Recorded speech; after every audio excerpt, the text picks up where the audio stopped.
Welcome to Gouds tutorial. ఈరోజు మీకు Windows 10లో automatic అప్డేట్స్ని ఏ విధంగా డిజేబుల్ చేయాలి అంటే టర్న్ ఆఫ్ చేయాలో చెప్పబోతున్నాను. ఎందుకంటే మనం నెట్ కనెక్ట్ చేయగానే విండోస్ 10 అనేది మనకు నోటిఫికేషన్ ఇవ్వకుండానే ఆటోమేటిక్గా అప్డేట్స్ అనేవి ఇన్స్టాల్ అవుతూ ఉంటాయి అన్నమాట. అంటే మనది ఒకవేళ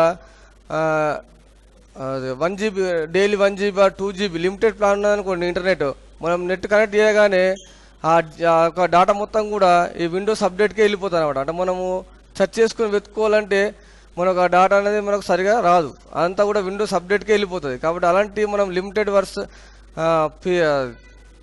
ప్రీమియం ఉంచుకున్నప్పుడు లిమిటెడ్గా మనం నెట్ వాడేటప్పుడు కంపల్సరీ ఏం చేయాలి, విండోస్ యొక్క అప్డేట్ని మనం ఆఫ్ చేయాలా, ఒక టర్న్ ఆఫ్ చేయాలా. ఎందుకంటే మనకు విండోస్ 10 అనేది మనకు ఇన్స్టాల్ చేసేటప్పుడు మనకు ఎలాంటి నోటిఫికేషన్ ఇవ్వదు, ఆటోమేటిక్గా బ్యాక్గ్రౌండ్లోనే అవి అప్డేట్స్ అనేవి ఇన్స్టాల్ అవుతూ ఉంటాయి అనమాట.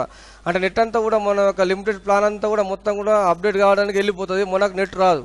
కాబట్టి మన కంప్యూటర్కు కనెక్ట్ చేస్తున్నామంటే కంపల్సరీ ఏం చేయాలి, మనం అది ఆటోమేటిక్ విండోస్ యొక్క అప్డేట్ని మనం డిసేబుల్ చేయాలి లేదా టర్న్ ఆఫ్ చేయాలా. చూడండి ఏ విధంగా అంటే చూడండి, మనకు బయట దీని యొక్క డిజేబుల్ అనే ఆప్షన్ మనకు ఎక్కడ రాదు. కావాలంటే చూడండి, ఈ స్టార్ట్కి వెళ్ళేసి నేను సెట్టింగ్లోకి వెళ్తున్నా, సెట్టింగ్లోకి వెళ్ళేసి ఇక్కడ అప్డేట్ అండ్ సెక్యూరిటీ మీద క్లిక్ చేస్తున్నా. విండోస్ అప్డేట్ అని ఉంది చూడండి. ఇక్కడ విండోస్ అప్డేట్లో మనం ఆఫ్ చేద్దామంటే ఎక్కడ కూడా మనకు ఆఫ్ చేయడానికి లేదు ఇక్కడ అవకాశం. అడ్వాన్స్డ్ ఆప్షన్లోకి వెళ్ళినా కూడా ఇక్కడ ఆటోమేటిక్ రికమెండెడ్ ఉంటుంది, తర్వాత నోటిఫై టు షెడ్యూల్ రిస్టార్ట్ ఉంటుంది. అంటే ఈ రెండు కూడా ఆటోమేటిక్ అయినా కూడా ఇన్స్టాల్ అవుతాయి, నోటిఫై టు షెడ్యూల్ రిస్టార్ట్ అయినా కూడా రిస్టార్ట్ తర్వాత అది డౌన్లోడ్ చేసుకుని రిస్టార్ట్ తర్వాత కూడా మళ్ళీ ఇన్స్టాల్ చేస్తుంది.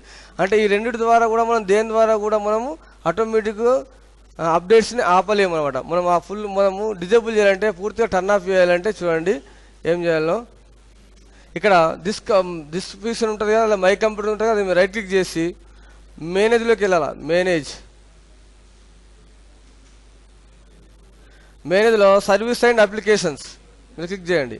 ఇటు సర్వీసెస్ అని వస్తుంది, ఈ సర్వీసెస్ని ఓపెన్ చేయండి. సర్వీసెస్ అండ్ అప్లికేషన్ వెళ్ళిన తర్వాత ఇక్కడ సర్వీసెస్ మీద డబుల్ క్లిక్ చేయండి.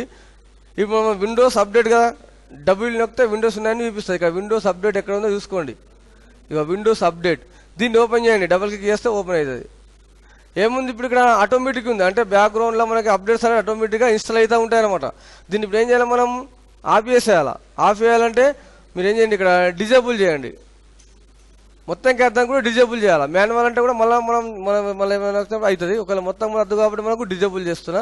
డిజేబుల్ చేసి ఇక్కడ ఇంతకుముందు నడుస్తున్నటువంటి సర్వీస్ స్టేటస్ ఉంది కదా, దాన్ని మొత్తం కూడా ఆఫ్ చేయాలి, స్టాప్ చేయాలి. అప్పుడు ఆటోమేటిక్గా అంతా కూడా ఆఫ్ చేసేయాలి. చూడండి ఇది డిజేబుల్ ఇక్కడ స్టార్ట్లో ఉంది, అంటే ఆల్రెడీ ఇప్పుడు స్టార్ట్ లేదనమాట, మొత్తం కూడా టర్న్ ఆఫ్ అయిందనమాట.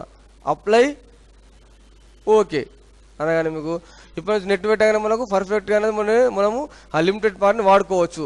ఒకవేళ మన దగ్గర అన్లిమిటెడ్ డేటా ఉండి ఓకేనా 4-5 గంటలు కంప్యూటర్ని ఆన్ చేసే అవకాశం ఉన్నప్పుడు మనం ఏం చేసుకోవాలి, మళ్ళీ అప్డేట్ చేసుకోవాలి. ఇప్పుడు మనకు ఇన్స్టాల్ చేసి అప్డేట్ అవసరం అనుకుంటే మళ్ళీ అప్డేట్ చేసుకోవాలా. అంటే చూడండి మళ్ళీ సేమ్ ఇక్కడ రైట్ క్లిక్ చేసి మేనేజ్లోకి వెళ్ళేసి సర్వీసెస్ అండ్ అప్లికేషన్లోకి వెళ్ళేసి సర్వీస్ని ఓపెన్ చేసేసుకొని ఇక్కడ విండోస్ అప్డేట్ కాబట్టి డబ్ల్యూ నొక్కండి, లేదంటే స్క్రోలింగ్ చేసుకోండి.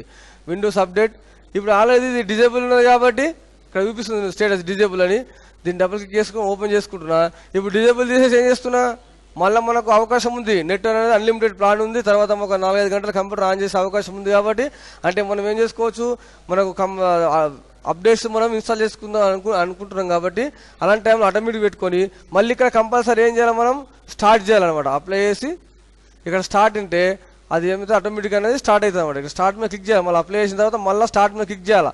అప్పుడు స్టార్ట్ అనేది హైలైట్లో ఉండాలి. అంటే ఇప్పుడు ఆల్రెడీ ఏముంది, ఆల్రెడీ స్టార్ట్లో ఉందన్నమాట. అంటే మనం మళ్ళీ ఎప్పుడైనా నెట్ పెట్టగానే ఆటోమేటిక్గా అప్డేట్స్ అనేవి ఇన్స్టాల్ అవుతూ ఉంటాయి అనమాట. అంటే మనం డిజేబుల్ చేసుకోవచ్చు, ఎనేబుల్ చేసుకోవచ్చు. కానీ ఎట్లా, మై కంప్యూటర్ మేనేజ్ ద్వారా సర్వీసెస్ అప్లికేషన్లోకి వెళ్ళి సర్వీసెస్లోకి వెళ్ళి విండోస్ అప్డేట్లోకి వెళ్ళి ఇక్కడ చేసుకోవాలా. మనకు అర్థం అనుకున్నప్పుడు కంపల్సరీ ఏం చేసుకోవాలి, ఇక్కడ డిజేబుల్ చేసుకోవాలా. డిజేబుల్ చేసుకొని ఇక్కడ స్టాప్ చేసేయాలి. మళ్ళీ ఖచ్చితంగా స్టాప్ చేసేసి అప్లై చేసి ఓకే అండి. ఇక నెట్ మనం పర్ఫెక్ట్గా లిమిటెడ్ డేటాను కూడా మనం పర్ఫెక్ట్గా కంప్యూటర్లో వాడుకోవచ్చు. ఓకేనా. ఈ వీడియో కనుక మీకు నచ్చినట్లయితే లైక్ చేయండి, షేర్ చేయండి, సబ్స్క్రైబ్ చేయండి. Thank you very much.